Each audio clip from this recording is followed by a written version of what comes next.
Atletico Madrid-Inter 1-1 e poi 3-5. Finisce così questa prima edizione della Reconstruction Cup organizzata in Libia a Bengasi tra appunto la squadra di Christian Chivu e del Cholo Simeone, una partita che nei tempi regolamentari è terminata 1-1 ma che poi con i calci di rigore ha visto trionfare appunto gli spagnoli con il punteggio di 2-4 che sommato all'1-1 dei tempi regolamentari diventa 3-5. Un amichevole che è stata organizzata nel bel mezzo della sosta per le nazionali e che quindi ha visto le due squadre affrontarsi in un contesto anche, devo dire, che sembrava piuttosto entusiasmante, nel senso che il pubblico inizialmente inquadrato sugli spalti era molto numeroso, tanti erano molto contenti, c'è stato uno spettacolo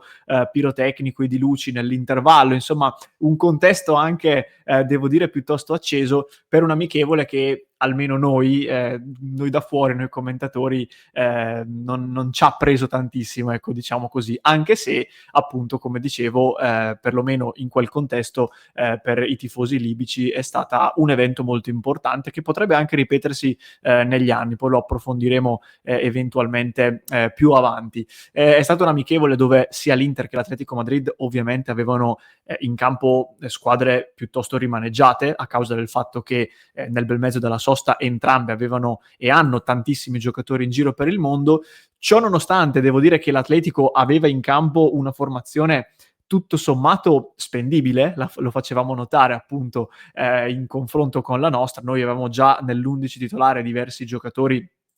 non diversi, però alcuni giocatori giovani che non avrebbero mai giocato appunto una gara con la squadra, con la prima squadra. La formazione ufficiale con cui l'Inter è scesa in campo è stata Martinez in porta, Bissek, Acerbi e Palacios in difesa, Darmian, Diouf, Bovo, Mkhitaryan e Luis Enrique a centrocampo, Bonni e Spinaccè in attacco. Quindi Bovo, Spinaccè, lo stesso Palacios, giocatori che raramente, per non dire mai, vedremo in campo con la prima squadra. L'Atletico invece con il suo 5-3-2 presentava Musso in porta, Pubil, Jimenez, Langlais, Ruggeri e Javi Galan in difesa, Gallagher, Koke e Almada a centrocampo, Griezmann alle spalle di Carlos Martin. Quindi comunque, per quanto con diverse riserve, una formazione di tutto rispetto. Facciamo un breve commento, ecco, anche per chi non ci ha seguito live. Noi, come sempre, su Passione Inter ci siamo stati per commentare questa partita in totale tranquillità, però per chi se la fosse persa, ci tenevo a darvi giusto qualche spunto per riassumere quel poco che abbiamo potuto estrapolare da questa amichevole. Un amichevole che appunto io già di partenza approcciavo con grande tranquillità e con la consapevolezza che grandissime risposte non ci può dare, visti i giocatori scesi in campo. Qualche appunto però in diretta ce lo siamo presi. Innanzitutto, rispetto alla formazione titolare abbiamo visto sicuramente un buon Josep Martinez, che è stato protagonista anche di un paio di grandi parate e sul gol subito poche colpe. Probabilmente è stato proprio il migliore in campo Josep Martinez, contando un po' quello che abbiamo visto. È stata una buona gara anche di Bovo, questo mediano che ha giocato appunto nella posizione di Çalhanoğlu, per capirci, e che poi purtroppo ad un certo punto nella ripresa ha dovuto lasciare il campo a causa di una probabile distorsione alla caviglia su un intervento duro da parte di Gallagher, che lo ha costretto appunto a lasciare il campo dopo qualche minuto in cui ha riprovato a correrci un po' sopra, ma il dolore era troppo, ha lasciato il campo più o meno intorno al 50esimo, se non ricordo male, però è stato sicuramente uno dei più interessanti. Diouf chiaramente era un altro dei più monitorati dai tifosi. Secondo me ha fatto una partita regolare, cioè non ha fatto vedere delle cose clamorose. L'ho visto un pochino più tranquillo, ovviamente, rispetto agli spezzoni che gli abbiamo visto giocare in campionato. È vero che il clima era con uno stadio pieno e tutto, però era pur sempre un amichevole, quindi questo sicuramente lo ha aiutato. Eravamo anche molto curiosi di vederlo eventualmente dal dischetto nella lotteria dei rigori, ma è stato sostituito a pochi minuti dalla fine, quindi non c'è stata nemmeno questa possibilità. Ha fatto una discreta prova anche Bonni, secondo me, che non so se considerarla diciamo una novità, perché comunque ha già fatto vedere delle cose importanti anche in campionato. Era paradossalmente uno dei più esperti in campo, o quantomeno sembrava uno dei più esperti. Questo faceva specie, visto che comunque di fianco a lui c'erano anche gente come Mkhitaryan, Acerbi eccetera, che di esperienza effettiva l'hanno accumulata. Lui, nonostante la giovane età, sembrava muoversi con con una certa scaltrezza all'interno di questa partita. Sulle fasce siamo partiti con Darmian come esterno di destra e Luis Enrique come esterno di sinistra. Nella ripresa i due sono stati invertiti, con Luis Enrique che si è messo a destra e Darmian a sinistra. Qualcuno in chat scherzosamente ci diceva è Luis Enrique che non si è accorto che si sono invertite i campi delle squadre. In realtà probabilmente una lettura che ho condiviso nel nostro Matteo, se non sbaglio, dal club, è stata quella di aver invertito le fasce per mettere Darmian sulla sinistra in copertura di Palacios, che invece purtroppo, mi dispiace, ma credo sia stato in assoluto il peggiore in campo. Il gol di Carlos Martin al minuto 35 arriva dopo che lui non riesce a rimpallare la conclusione dell'attaccante dell'Atletico e non prova nemmeno a mettere il piede, perché evidentemente non si coordina benissimo e lì non riesce a rimpallare, con Luis Enrique che probabilmente anche lui ha una parte di responsabilità perché lo lascia passare con troppa facilità. Nel finale del primo tempo c'è un cross abbastanza innocuo dell'Atletico che lui allontana male e rende una potenziale occasione per appunto un avversario che poi calcia in porta, e lì Acerbi si è imbufalito nei confronti di Palacios, che purtroppo, ecco, un po' agli occhi di tutti, devo dire, è sembrato in difficoltà. Ripeto la premessa, si trattava di un amichevole con pochissimo materiale, pochissima base per fare dei ragionamenti, però nei confronti di un giocatore che già ci mette dei dubbi come Palacios, purtroppo non ha dato una grandissima impressione. Spinaccè, prima parlavo di Bonni, Spinaccè gli ha giocato di fianco, ha provato a farsi sentire, forse è stato un pochino oscurato, anche perché l'Atletico Madrid fin dall'inizio abbiamo visto, di fatto ha giocato una partita con una compattezza e un baricentro molto basso, addirittura sulla carta veniva disegnato con un 5-3-2, come vi dicevo, quindi molto compatto, molto chiuso, e quindi è stato anche complicato probabilmente soprattutto per gli attaccanti venire fuori da una situazione del genere. Atletico Madrid che tra l'altro ha subito a sua volta un infortunio, e purtroppo temo che quello dell'Atletico Madrid, nello specifico di Costis, se non ricordo male, sia stato il problema più serio, perché si è fatto male da solo, mani sul ginocchio, è uscito sulle sue gambe sorretto da un medico ed era in lacrime.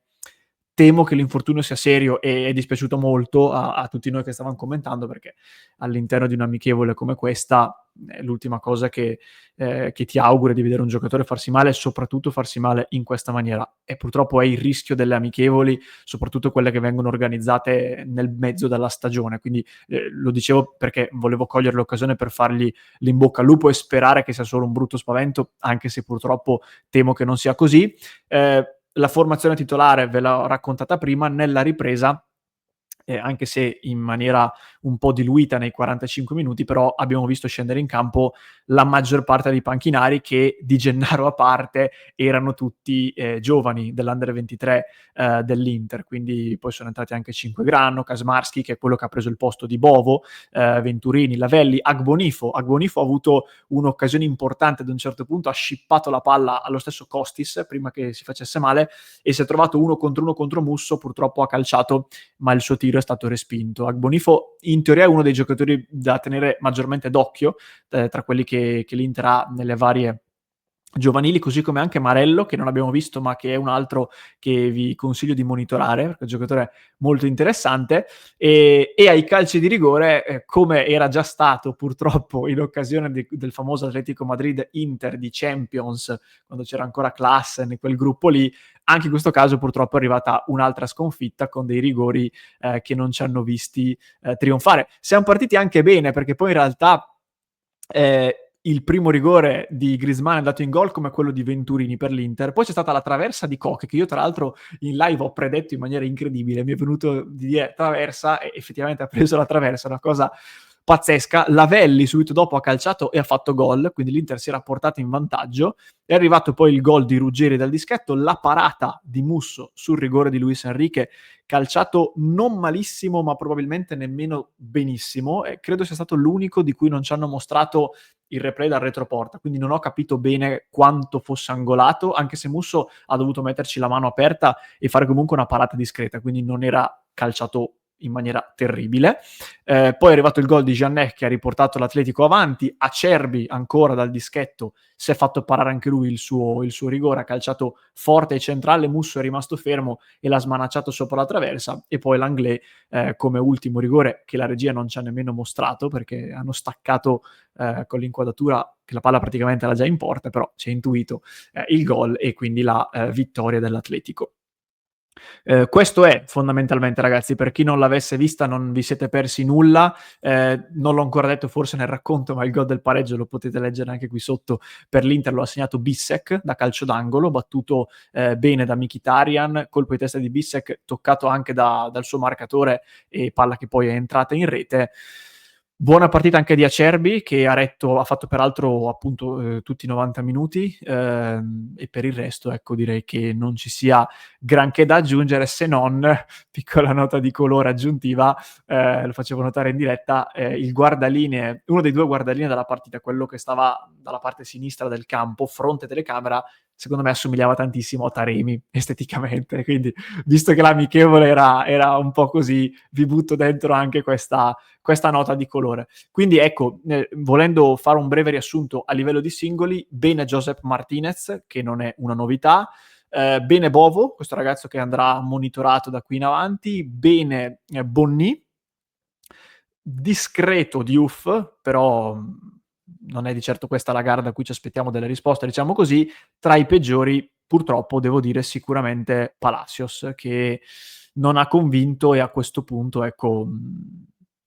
anche in vista del futuro andranno sicuramente fatte delle riflessioni, partendo, ripeto ancora, dal presupposto che così come nel bene, anche nel male, non è il caso di trarre da questa partita delle conclusioni incredibili, però purtroppo ha dato continuità e conferma ai dubbi che tanti tifosi hanno su di lui da ormai diverso tempo. Questo, molto in breve, anche un po' a braccio, è stato il riassunto di questo Inter Atletico Madrid. Purtroppo non ci siamo aggiudicati questa prima edizione della Reconstruction Cup, e quindi il primo trofeo della stagione di Kivu è sfuggito. Vediamo se i giornali riusciranno a titolare anche in questa maniera. Vi ringrazio, ecco, per avermi seguito fino a qui. Vi ricordo intanto di iscrivervi al canale e di lasciare un click sul tasto mi piace anche su questo contenuto. Il club di Passione Inter, ragazzi, www.passioneinter.club, se volete unirvi alla nostra community ed entrare a far parte in maniera più attiva del progetto Passione Inter. Per il resto, per chi mi segue in podcast, lo trova in descrizione, mentre se mi segui su YouTube ti lascio qui alla mia destra un altro contenuto da recuperare.